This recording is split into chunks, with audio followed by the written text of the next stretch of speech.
కేవలం 4 గంటల్లో ఎలాంటి నొప్పి లేకుండా hair transplantation. Keha skin and hair clinic. నమస్తే రమ్మగారు. నమస్తే జయ. కొంతమంది ఉంటారు రమ్మగారు, నేను దేవుణ్ణి చూడాలి, నిజంగా దేవుడు ఉన్నాడా, లేకపోతే ఏది సాధ్యం కాదో అంటే మన కంటికి కనిపించదో మనం చూడలేకపోతామో దాన్ని లేదు అని క్రియేట్ చేస్తారు. దాని దాకా వెళ్ళే ప్రయత్నం ఉంటుంది చూసారా, మధ్యలో అది చేయలేకపోతారు. అప్పుడు బహుశా నిజంగానే భగవంతుని చూడొచ్చేమో, డైరెక్ట్గా ఒక ఆకారంలో కాకపోయినా వేరే ఒక రూపంలో చూడొచ్చేమో కదా. అంటే నమ్మకం ఉంటే అది నమ్మాలి కదా.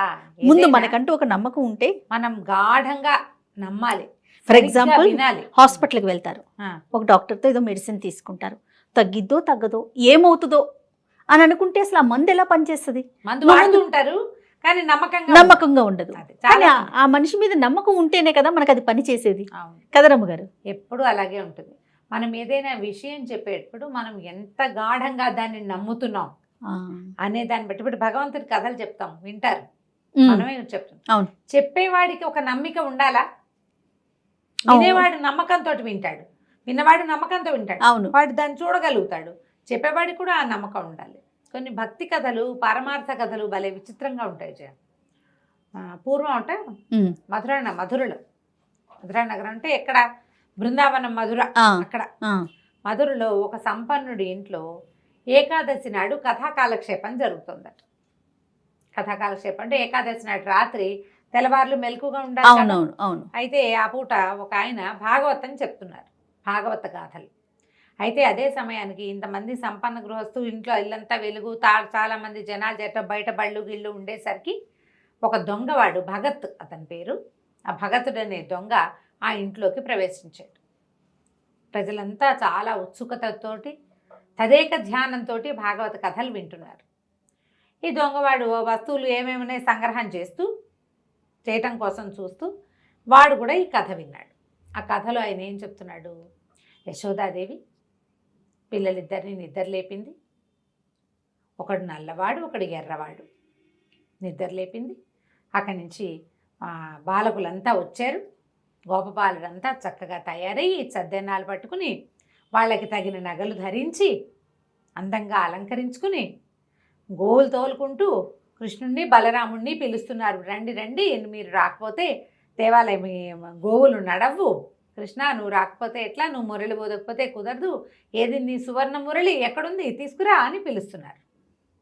పిలుస్తుంటే యశోదాదేవి పిల్లలిద్దరిని లేవదీసింది, అక్కడి నుంచి స్నానాలు చేయించింది.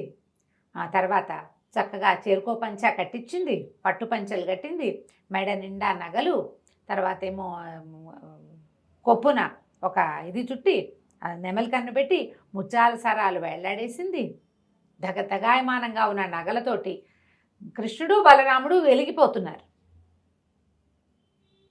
వెలిగిపోతున్న ఇద్దరు, బంగారు మురళి తీసుకున్న కృష్ణుడు, బంగారు పొన్నుకర్ర ధరించిన బలరాముడు చక్కగా గోవులు తోలుకుని వెళ్తున్నారు బృందావనం వైపు. ఈ దొంగ అంతా వింటున్నాడు. వాడికి బంగారం బంగారం బంగారం వినిపిస్తున్నాడు, అనర్ఘరత్నాలతో ఉన్న వస్తువులు. అంతకుముందు గోపబాలుడు కూడా అలంకరించుకున్నారు నగలు శక్తి అనుసారం, వాళ్ళ దగ్గర కొన్ని ఉన్నాయి. వీళ్ళమ్మే వాడికో పట్టుపంచ వీడికో పట్టుపంచ కట్టింది. పట్టుపంచలు కట్టగలిగే అంటే నగలుంటాయి వాళ్ళ ఇంట్లో. అవును కదా కదా. పైగా వీళ్ళు ఏమైనా పెళ్ళికి వెళ్తారా, పేరెంటానికి వెళ్తున్నారా? గోవులు గాయడానికి వెళ్తున్న పిల్లలకి పంచలు కట్టి పట్టుపంచలు కట్టిందంటే నగలు మంచివి, బోళ్ళు నగలున్నాయని చెప్తున్నాడు. ఆభరణాలు ఇన్ని ధరించారని చెప్తున్నాడు. అంతా విని ఈ ఇంటి వెనకాల ఆ ఇంటి వెనకాల పడ్డం ఎందుకు? వాళ్ళు ఎవరో పిల్లల గురించి చెప్తున్నాడు కదా, వాళ్ళు ఎక్కడుంటారో కనుక్కుని అయ్యవారిని కనుక 2 నెలలేసి కనుక్కుంటే పోయి వాళ్ళ ఇంటికి వెళ్ళి తెచ్చుకోవచ్చు. వాడి తెలివది. విన్నాడు విన్నాడు విన్నాడు మధ్య మధ్యలో కథలోకి వెళ్ళిపోతున్నాడు, ప్రవాహంలోకి. గోవులను ఎట్లా తోలుకెళ్తున్నారు, ఎట్లా ఆడుతున్నారు, ఎట్లా కాళీ మర్దనం చేశాడు, ఏమిటేమిటేమిటో అంతా ఊగాడు నిద్రపట్టి ఈ ఇంటి నుంచి ఒక్క వస్తువు తీసుకోవాలి. కాస్త కునుకు పట్టేసరికల్లా 3:30, 4 అయిపోయింది. సరే లేచాడు. 4 అయ్యేసరికల్లా అయ్యవారు కూడా లేచి బయలుదేరాడు. అయిపోయింది కదా, అయిపోయింది కదా. అక్కడి నుంచి ఈ దొంగ భగతుడు ఏం చేశాడు, అయ్యవారు నడిచిపోతుంటే ఆయన వెనకాల పడ్డాడు. ఆయన 2-3 సందులు తిరిగి ఇంట్లోకి వెళ్ళంగానే ఈ దొంగ కూడా వాళ్ళ ఇంట్లోకి పోయాడు. ఏమండి అయ్యగారు, మీరు ఇందాక చెప్తున్నారే మరి వాళ్ళెవరో ఇద్దరు పిల్లల గురించి బోళ్ళు నగలు పెట్టింది వాళ్ళమ్మ, పట్టుపంచలు కట్టిందన్నారు, ఒకడికి బంగారు మురళి ఉందన్నారు, ఇంకోటికి బంగారు పొన్నుకర్ర ఉందన్నారు. ఆ కర్ర ఆ మురళి తెచ్చుకున్నా మన బతికెళ్ళిపోతుంది. వాళ్ళు ఎక్కడున్నారు, ఆ దారి ఏమిటో, వాళ్ళ ఇంటికి వెళ్ళే దారి ఏమిటి, పోనీ వాళ్ళు వెళ్ళే దారి ఏది, వాళ్ళు ఏ దారిలో వెళ్తారు. ఇంటికి వెళ్తే బాగోదు, పెద్దవాళ్ళంతా చూస్తారు, మళ్ళీ గొడవ అవుతుంది. దారిలో వాళ్ళని ఎక్కడో చోట దారికి వచ్చి పట్టుకుంటా, ఆ పిల్లలు ఎక్కడుంటారు, ఎక్కడికి వెళ్తున్నారో చెప్పండి అన్నాడు. ఈయన నిర్ఘాంతపోయాడు. ఏమిటి పురాణ పురుషుల్ని ఎక్కడుంటారని చెప్తాము, అదే కదా. సరే ఈయన ఏమన్నాడు, బృందావనం ఉంది కదా అక్కడ ఉంటారన్నాడు. బృందావనం వెళ్తున్నారు వాళ్ళు, బృందావనంలో వెనక్కి తాటితోపులు ఉన్నాయి కదా, అక్కడికి గోవులు కాచుకోవడానికి వెళ్తారు అని ఆ పిల్లలిద్దరూ అని చెప్పబోయాడు. అవన్నీ చెప్పకండి, వాళ్ళు ఎక్కడికి వెళ్తారో చెప్పండి, వాళ్ళు మిగిలిన కథ అంతా నాకు అక్కర్లేదు. నాకల్లా నగలు ధరించినటువంటి ఇద్దరు అబ్బాయిలు, ఒక నల్లవాడు ఒక ఎర్రవాడు, వాళ్ళే కావాలి. మిగిలిన వ్యవహారం వద్దు, మిగిలిన వాళ్ళంతా వద్దు మనకి. వీళ్ళ దగ్గరే పోలేనాడు. ఇంతకీ వాళ్ళకి ఏమేమి వేసుకుంటారు వాళ్ళు, వాళ్ళ ఒంటి మీద ఏమేమి నగలు ఉంటాయంటే ఈయన మెల్లిగా పుస్తకం తెరిచాడు. తెరిచి వీళ్ళకి చేతులకి ఇవి ఉంటాయి, కేయూరాలు ఏమంటారు దాన్ని, మన కంకణాలు, చేతులకి 2 చేతులకి కంకణాలు, అక్కడి నుంచి వేళ్ళకి ఉంగరాలు ఉండి, ఉంగరాల నుంచి కంకణాలకి గొలుసులు ఉంటాయి. చిన్నపిల్లలు కదా ఉంగరాలు పడిపోతాయి, అందుకని దీని నుంచి దీనికి గొలుసులు, అక్కడి నుంచి దండ కడియాలు, పైకి కడియాలు ఉంటాయి. ఆ కడియం కాకుండా ఇట్లా కుచ్చు ముడేసేది వెనకాల కడతారు. అక్కడి నుంచి ఈ కొప్పు వేస్తారు కదా, కొప్పుకి ముత్యాలు వేళ్లాడుతూ ఉంటాయి. చెవులకి కుండలాలు ఉంటాయి, మకర కుండలాలు ఇద్దరికి. మెడలో పైకి ఒక మాలుండి కిందకి నల్లబ్బాయికి కౌస్తుభమణి ఉంటుంది, ఇంత మణి నల్లవాడికి ఉంది, వాడి కుండల మీదే ఉంటుంది అది. పొడుగాటి ముత్యాల హారాలు, ఈయన ఒంటి మీద ముత్యాలు కనపడతాయి నల్లబ్బాయి మీద. ఎర్రబ్బాయి మీద ముత్యాలు పెద్దగా కనిపించవు, ఆయన కొంచెం తెల్లగా ఉంటాడు, అందుకని ఆయన మెడలో రత్నాల హారాలు ఉంటాయి. కాళ్ళకి కడియాలు ఉన్నాయి, కింద పాంజేబులు పైన కడియాలు. నడువుకి దట్టి ఉంటుంది కదా, దట్టికి కూడా మొలనూలు కూడా బంగారపు మొలనూలే వాళ్ళవి అని చెప్పాడు. అవన్నీ చదివి చెప్పాడు. తలలో పెట్టుకునేవి కూడా ఇంకా ఏమిటో, ఆ తలకి ఇంకా ఏమిటో ఉన్నాయి, అన్నీ బాగానే ఉన్నాయి. మురళి బంగారు మురళి, బంగారు పొన్నుకర్ర.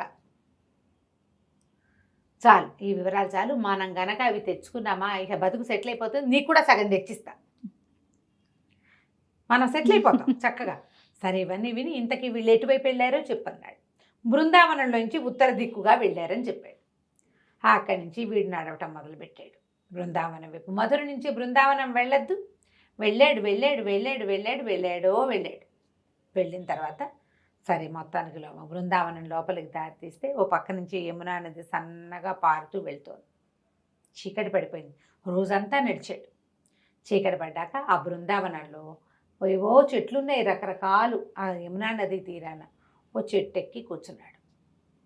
వాళ్ళు చీకటి పడ్డాక వస్తారనుకున్నాడు, లేదా తెల్లారేకి వస్తారు, మనం ఇప్పుడు పడుకుంటాం, రేపు పొద్దున్నే వస్తారు.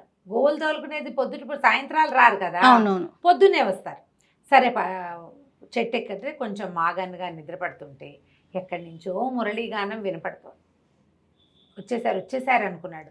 అది రాత్రి స్పృహ లేదు, ఆ స్వరూపాల్లోకి వెళ్ళిపోయాడనమాట. ఇన్ని నగలు పెట్టుకున్న బాలకుమారులు ఇద్దరు, వాళ్ళ రూపవర్ణనలోకే వాడి బుద్ధి. వీళ్ళు చూస్తూ ఉంటే దూరం నుంచి ఆవులు, ఎవరెవరెవరెవరో ఇంత పిల్లలు, వాళ్ళ మధ్యలో పెద్ద మణిహారంలో కౌస్తుభమణుల్లాగా వెలుగుతున్నారు ఇద్దరు. నల్లటి వాడు ఒక 9 ఏళ్ల వాడు ఒకడు, ఓ 10 ఏళ్ళు ఉంటాయి ఇంకొకడు, తెల్లగా ఎర్రగా మెరుస్తూ. చేతిలో ఓ కర్ర ఉంది వాడి చేతిలో, ఈ చిన్నవాడి చేతిలో ఓ మురళి ఉంది, ఆ మురళి ఊతున్నాడు. వాళ్ళు తన కింద నుంచే వెళ్తున్నారు. వీడు అట్లా మైమరిచి చూస్తూ ఉన్నాడు. చూస్తుంటే ఆభరణాలు కనపడుతున్నాయి, ముత్యాల హారాలు, వజ్రాలు, ఏమిటో బంగారం, చెవులకేవో కుండలాలు, ఉంగరాలు, కంకణాలు, కడియాలు. నడుస్తుంటే గల్లు గల్లు గల్లుమని పాదాల చప్పుడు వినపడుతోంది. మురళి, దానికి వాయిద్య ఘోష పక్కనున్న తాళంలాగా అవి, ఆవుల గిట్టలు, గోధూళి, ఏమిటో కిలకిలమని నవ్వులు. ఇక అసలు ఒక మైమరిచిపోయాడనమాట. వచ్చేస్తున్నాయి దగ్గరికి. బాగా దగ్గరికి వచ్చాక చెట్టు మించి దూకాడు. దూకి ఆపాడు. ఏ అబ్బాయిలు, మీ ఒంటి మీద ఉన్న నగలు ఇవ్వండి. మేము ఎందుకు ఇవ్వాలి, మేము ఇవ్వమన్నాడు నల్లవాడు. ఇవ్వమన్నాడు. మా నగలు నీకెందుకు అన్నాడు. కాదు, నాకు కావాలి, నగలు కావాల్సిందే, ఇవ్వం, ఏం చేస్తావన్నాడు. కర్రను చూసావా, ఒక్క పెట్టు పెడతానన్నాడు. ఏది, కొట్టు చూద్దామన్నాడు అబ్బాయి. ఈ దొంగ చెయ్యెత్తి ఇట్లా పట్టుకున్నాడు పిల్లాడు. పట్టుకునేసరికల్లా ఒక వెర్రెత్తినట్టు ఒక ఉద్వేగం వచ్చింది వాడికి. స్పర్శ తగిలేసరికి, ఆ కృష్ణ స్పర్శ తగలంగానే వాడికి ఒళ్ళు జిగేల్మంది అనమాట. లోపల ఏదో వాడికి అప్పటిదాకా ఏముంది, ఈ వర్ణనలో ఒక మైమరుపు, చూసేసరికల్లా ఇంకో దాంట్లోకి వెళ్ళిపోయాడు. ముట్టుకునేసరికల్లా పూర్తిగా లోపల ఒక విద్యుత్ తరంగంలాగా ఉందన్నమాట. అది ఏమిటో తెలియటల్లా. అక్కడి నుంచి తీసుకో నగలన్నారు. ఇవన్నీ ఎట్లా పట్టుకెళ్ళను నేను అంటే, ఇదిగో పైబట్టని ఏం చేశాడు, దుప్పటి ఉంది వాళ్ళ భుజాల మీద, ఎక్కడైనా పరుచుకుని కూర్చోవడం కోసం కమ్మళ్ళు వేసుకొస్తారు, ఒక దుప్పటి లాంటిది, ఓ దుప్పటి పరిచారు. మొత్తం ఇద్దరు నగలన్నీ తీసి అందులో పోసారు. పొన్ను కర్ర, ఇంత పెద్ద కర్ర కాదు అది, కొంచెం అంతుంది, చేపాటి కర్ర, అదిలించటానికి బంగార పొన్ను ఉంది దానికి. అవన్నీ అందులో వేసి మూట కట్టి ఎత్తి భుజం మీద పెట్టారు. తీసిపో. వాడు ఆ నగల మూట పుచ్చుకొని వాళ్ళిద్దరికి వేసి అలా తెల్లమొహం వేసి చూస్తూ నడుచుకుంటూ వచ్చేసాడు. నగలు వాడికి కావాల్సింది. నడిచి నడిచి నడిచి నడిచి భాగవతుడి ఇంటికి వెళ్ళాడు. మర్నాడు ఇది ఇవాళ రాత్రి మాట్లాడాడు. తెల్లవార్లు నడిచి ఆ రాత్రికి వెళ్ళని చూశాడు. మళ్ళీ తెల్లవార్లు నడిచి కాస్త అటు ఇటుగా చీకటి పడుతుండగా అక్కడికి వెళ్ళాడు. వెళ్ళి ఆ నగలు చూపించాడు ఆయనకి. నిర్ఘాంతపోయాడు ఆయన. ఏమిటి, నల్లవాడిని తెల్లవాడిని నువ్వు చూసావా అంటే, చూశాను. ఇంతంత పిల్లలు, భలే అందగాళ్ళు, వాడి కన్నే కన్ను, వాడి నవ్వే నవ్వు, వాడి రూపే రూపు, ఇంతే ఉన్నారు. నువ్వు చెప్పినట్టే అవే నగలు. ఇదిగో పోనీ వీడు చూడలేదంటానికి నగలు కనపడుతున్నాయి సాక్ష్యం. బంగారపు మురళి, మిగిలిన వస్తువులు ఎవరి దగ్గర ఉంటాయి, ఒక మణి, అవి ఎంత ఖరీదు ఉంటాయని మొదట అడిగితే ఆయన కోట్లు చేస్తాయన్నాడు. అవన్నీ దగదగలాడుతూ కనపడుతున్నాయి. ఏది ముట్టుకున్నా ఒళ్ళు జల్లు జల్లు మనిపోతుంది. కాంతిపోయాడు. ఇవే మనకు కావాల్సింది, దీన్నేం చేసుకుంటా, ఇవెందుకు బాబు, నీకు ఇవి ఇచ్చిన వాళ్ళు ఎవరినో నాకు చూపిస్తావా అన్నాడు. నువ్వే కదుటయ్యా చెప్పావు అన్నాడు.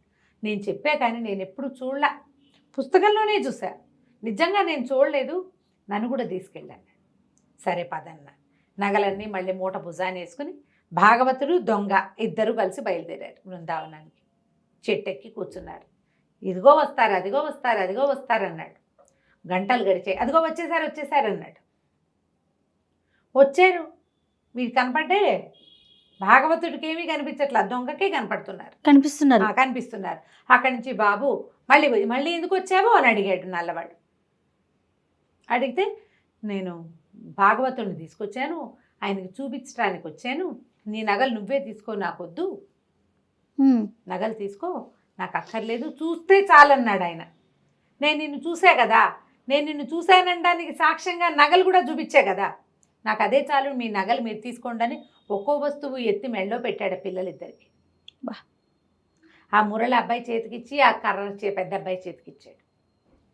ఈ లోపల గోల్మని ఏడ్చాడు భాగవతోత్తముడు. నాకేమీ కనిపించట్లేదు, నేనెవరిని చూడలేకపోతున్నా, నువ్వెవరితో మాట్లాడుతున్నావో నాకు తెలియటం లేదు అని. పాపం ఈ దొంగ అడిగాడు, నువ్వు కనిపించట్లేదుట అంటే, సరే నా చేయి పట్టుకుని నువ్వు భాగవతుడు చేయి పట్టుకో అని చెప్పాడు కృష్ణుడు. పిల్లవాడి చేయి పుచ్చుకున్నాడు దొంగ. వాడిలోంచి ఒక అనంత విద్యుత్ ప్రవాహం ఆ భాగవతుడి చేతిలోకి వెళ్ళింది. అప్పుడు ఆయనకు ఆ జ్ఞాన నేత్రం తెరుచుకుని ఈ వ్యక్తుల్ని చూడడం మొదలుపెట్టాడు. జగన్మోహనాకారుడుగా ఉన్న పిల్లాడు కృష్ణుడు, అంత దీటైన రూపంతో ఎర్రగా తెల్లగా మెరిసిపోతున్న బలరాముడు, అశేషమైన గోసంపద, ఎంతమందో గోపాలకులు, విపరీతంగా నగలు ధరించిన ఆ పిల్లలిద్దరిని చూశారు కల భాగవతోత్తముడు నేల మీద పడిపోయాడు సాష్టాంగం. ఈ దొంగకి దండం పెట్టడం తెలియదు. వాడు ఆ సౌందర్య ప్రవాహంలో పడి కొట్టుకుపోతున్నాడు. వాడు భాగవతుడు చెప్తూ ఉంటే అది విని విని విని బుర్రకెక్కించుకున్నాడు. నిజంగా ఇట్లాంటి ఆకర్ణాంత దీర్ఘనేత్రాలున్న ఒక పిల్లవాడు, నల్లటివాడు, ఇన్ని నగలు ధరించిన వాడు, అన్నయ్య సహాయంగా ఉన్నవాడిని నమ్మాడు, నమ్మి చూడగలిగాడు. ఇలా ఉంటాడని చెప్పిన వాడు కథ చెప్తున్నాడు కానీ విషయం లేదు బుర్రలో. ఎప్పుడైతే నగగట్టు చూశాడో అప్పుడు అతనికి తెలిసింది తను నోటితో చెప్తున్నది నిజంగా ఉన్నది అని. అది సీపవ్వలేదు లోపలికి, ఇంకా కదా. ఇవి పురాణ పురుషులు, వీళ్ళు కిందటి యుగంలో ఉన్నారు, ఇప్పుడు లేరు. లేరు. ఇప్పుడు ఉండరు. ఇప్పుడు కూడా ఉన్నాడని నువ్వు నమ్మితే కదా నీకు కనపడేది. నమ్మిక లేనిదే ఎట్లా కనపడుతుంది ఏదైనా? ఇక ఆ భాగవతుడు సాష్టాంగ పడిపోయాడు. దొంగ కూడా ఓ దండం పెట్టాడు. ఎప్పుడైతే కృష్ణ పాదాలు ముట్టుకున్నాడో వెంటనే వీళ్ళు మాయమైపోయారు. ఏమీ కనపడలే అక్కడ. ఇద్దరూ నడిచి వచ్చారు. అప్పటి నుంచి భాగవతోత్తముడు పరమభక్తుడయ్యాడు, దొంగ పరమభక్తుడైపోయాడు. వాళ్ళిద్దరూ కలిసి ఆ బృందావనంలోనే ఎంతకాలమో భగవంతుని గాథలు కీర్తనలు ప్రజలకి తెలియజేస్తూ ఉన్నారు. నమ్మిక ఉంటేనే మనం భగవంతుణ్ణి చూడగలం. నోటితో గంటల తరబడి చెప్పినా సరే ప్రయోజనం లేదు. ఏ పనైనా అంతే కదా రమ్మగారు, నమ్మకంతో ఉంటేనే చేయగలుగుతాం, సాధించగలుగుతాం. అంతే. బా ఎంత అద్భుతంగా ఉందో రమ్మగారు. అలా ఇన్వాల్వ్ అయిపోయాం మొత్తం. చూడండి, పిన్ డ్రాప్ సైలెంట్ అయిపోయింది. బా చాలా మంచి కదండి. నమస్తే రమ్మగారు.